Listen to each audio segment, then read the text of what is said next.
Hello and welcome. My name is Michael Bartlett, Master Metaphysical Astrologer, and I'm here to welcome you to my June 2024 astrological forecast. What you will get from this video: an explanation of the relationships the planets are sharing with one another for the month of June, timestamp by date for astrological activity, meaning that you can advance this video to whichever date you see marked, and you will see what sort of astrological configurations are going on that day. Lunar cycles are covered only when eclipses are involved.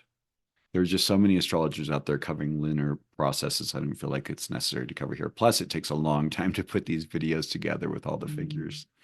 Dates and times are approximate. Please adjust for your place on Earth. This is a fourth harmonic forecast, meaning that I use the conjunction squares and oppositions that are happening between the planets as a means of describing the energies that are happening on particular days throughout the month. I want to thank Christine Cianci for her beautiful hand-painted oil astrological figures that will be shown throughout. The key themes for June will involve all planets within 83 degrees on June 1st, except for Pluto. That's a really tight configuration, just 2.5 signs. My friend Leslie McGurk, who's a phenomenal astrologer, she said it's a bit lopsided in the skies right now. So we really need to remember that this is quite a focus in these certain areas of the astrological wheel at this point.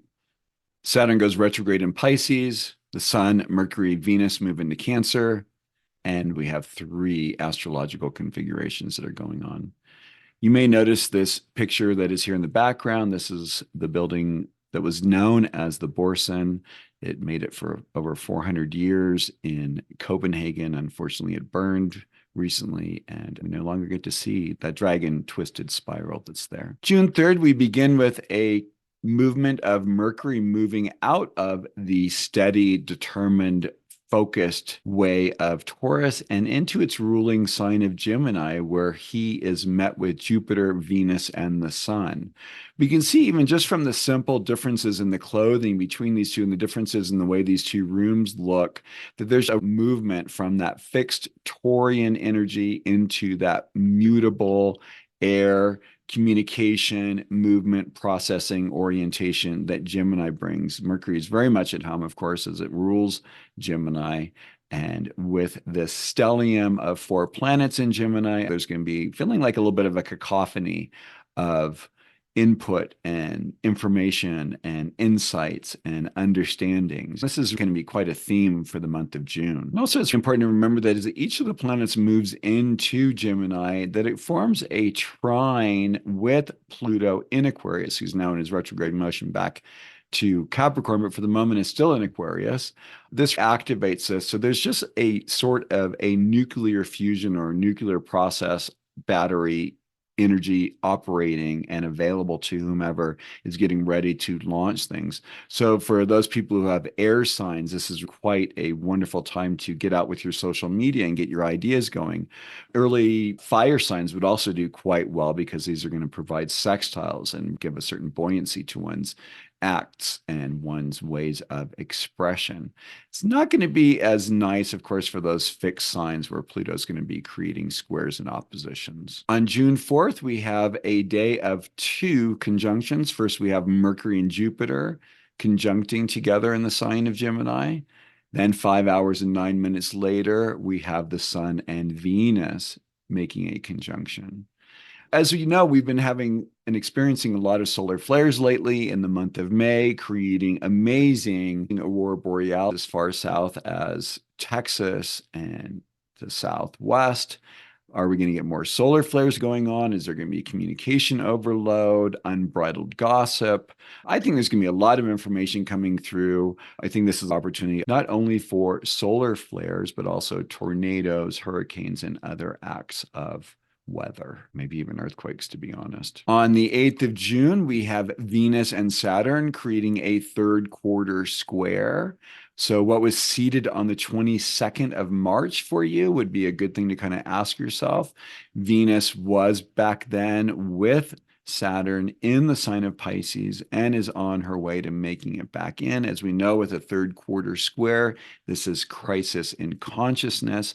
It has to do with your values and seeing things. With these two being immutable signs, it's a great opportunity for adjustments to be made, awarenesses to be incorporated and understood so that one can move forward. This could also be a great opportunity for, what I always think is good for those of us who get caught over analyzing or over worrying about things. Usually one of the healing aspects for us is to actually just take a walk or get our bodies moving. And I think this would be highly shown, especially these first few months of June, because I think this is going to be very kind of a hyperactive month, so to speak, so far as we can see. On the 8th of June, we have Mars leaving his sign of Aries and moving into the sign of Taurus. He's coming back from his crusades, so to speak. He's coming back from doing his raids, whatever he's need to do to get things done. And now he's kind of hanging out in the sign of Taurus. We can enjoy some food and some relaxation, take his sandals off. It's not really his favorite place to be, but it's a good time for Mars to kind of settle things down a little bit. On June 9th, we have a Sun-Saturn square. Third quarter square. We just had the third quarter square with Venus and Saturn. Now the sun comes into that positioning. They were back together on the 29th of February, 2024, when the sun and Saturn were conjunct. So whatever was going on for you around that time, you will find a little bit of an awareness, maybe an understanding or an insight of seeing something that maybe that you need to take a bigger look at. With Gemini, we like to think, of course, you can see in the background here, we see pictures of the twins, and with all four of them in there can just be just a duplication of things. So it's good to kind of go through, use that Saturn discernment, even though it's in Pisces, use the sun's light to shed some clarity into whatever one's plans are, making sure that you are under no delusion of doing things that you thought you could maybe get away with when these two planets were together on the 29th of February. Usually whatever that plan was going through is going to continue on, but this is an opportunity to make adjustments like it is with Venus. Then on the 14th of February, since that Mars has moved into Taurus with Pluto in its retrograde action in Aquarius, we are going to be seeing a square between these two. This is a conflict in ideology. Who's going to budge?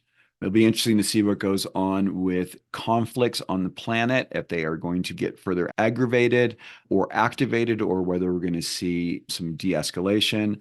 I don't like these two together when it comes to conflict, because Mars is basically the declaration of war and Pluto is that which ends it. And so there's some sort of an awareness. Maybe we can be aware of the cost of annihilation, that it is something that affects all of us humans here on the planet, not just a few.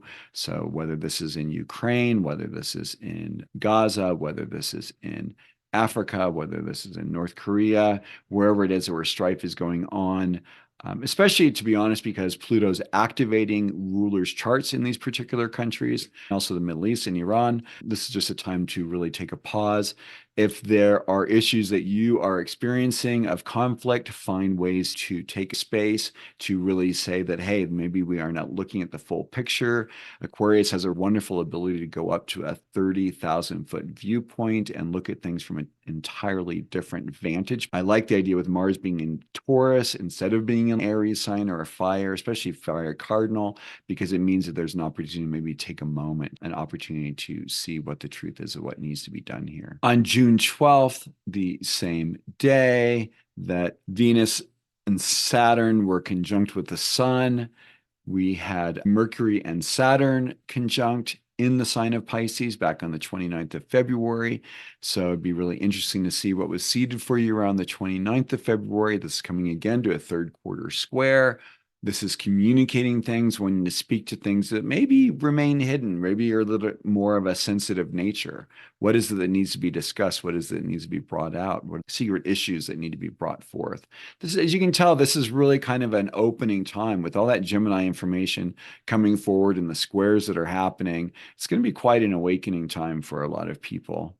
On the 14th of June, we have a Sun-Mercury conjunction. Whenever we have these conjunctions, these are all new birth periods, as we spoke of earlier in the show. These are times when new cycles begin. This is a new rules of engagement for how Mercury is blessed with the solar rays, which it never really gets too far from anyway, but it's in its rulership. It's almost like a partnership that's going on. Mercury is the ruler here in this Geminian situation. So it creates a new opportunity of seeing how the twins need to relate with one another, whether one is shining so much charm that people are wooed by the words and not by the substance. What is the truth underneath? I think we're going to be finding a little bit more about what's going on with political opportunities. On the 16th of June, we have a Venus-Neptune square. Back on the 4th of April, 2024, Venus and Neptune were conjunct in the sign of Pisces. She's gone 3/4 of the way around to Gemini and is saying like, hey, what are my spiritual values? What are the right things that I'm doing here? What do I need to make adjustments for? Again, adjustment, adjustment, adjustment. On the 16th of June, Venus moves out of the stellium in Gemini and moves into the calmer waters of Cancer, which creates more opportunity to be more nurturing, less of a whirlwind. And the first thing that comes to my mind is bake some cookies or eat some cookies. What is the sweetness that you remember? Those foods that make you remember things and make you feel good from your childhood. This would be something that Venus would bring forth on this day. On the 17th of June, we have a third quarter square between Mercury and Neptune. Mercury in Gemini, which it rules, Neptune in Pisces, which it rules. These two rulers are brothers. I think this is a really great time for intuition and insights about things. Again, what was the journey that you decided to push out for yourself? Maybe a spiritual journey, maybe a creative one. Neptune Pisces is definitely creative. Going forward from the 9th of March, seeing what gets activated is kind of coming up then into a close shortly. And also, we're going to want to ask is what is the truth? And again, unbridled gossip. What stories are being told? Are there any truth in the stories? Is there any substance to these stories? Triple day. 17th of June, then Mercury also moves into Cancer, slowing down the energies a little bit, making communications a little bit more loving because of the conjunction with Venus. I always like to say when Venus and Mercury come together, we have loving communication.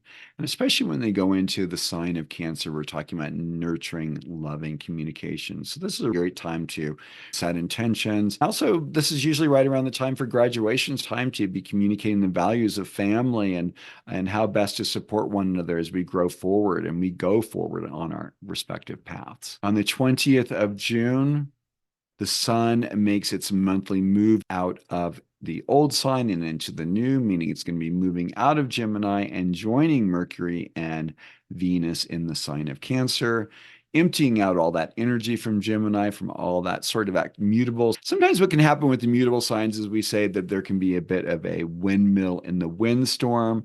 So I think this is going to calm down a bit. Cardinal water sign of Cancer. Now we have the 3 planets of Sun, Venus, and Mercury there, showing us how to shine out, communicate, move, and have our values and love in a very nurturing and supportive manner. On the 28th of June, we have a first quarter square between Mercury and Chiron.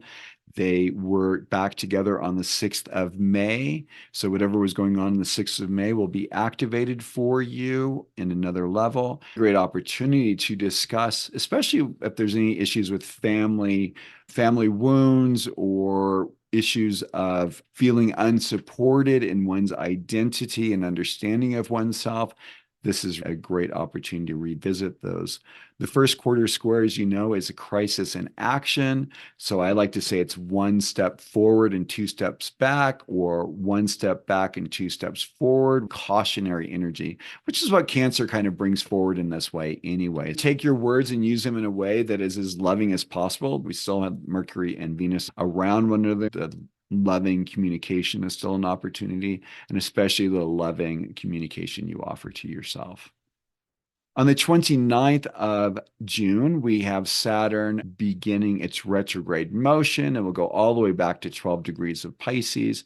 and will not go direct until the 15th of November. These outer planets are a 6-month retrograde. This is a great time to reformulate if you are an artist, reconsidering the ways in which you are structuring your artistic approach. If you're a healer or spiritually oriented healer, facilitator, sort of a person, then this is a great opportunity to review what needs to be done between now and November to create the structures you need to support yourself going forward after November 15th. Thank you for joining me on my talk on the June astrological forecast.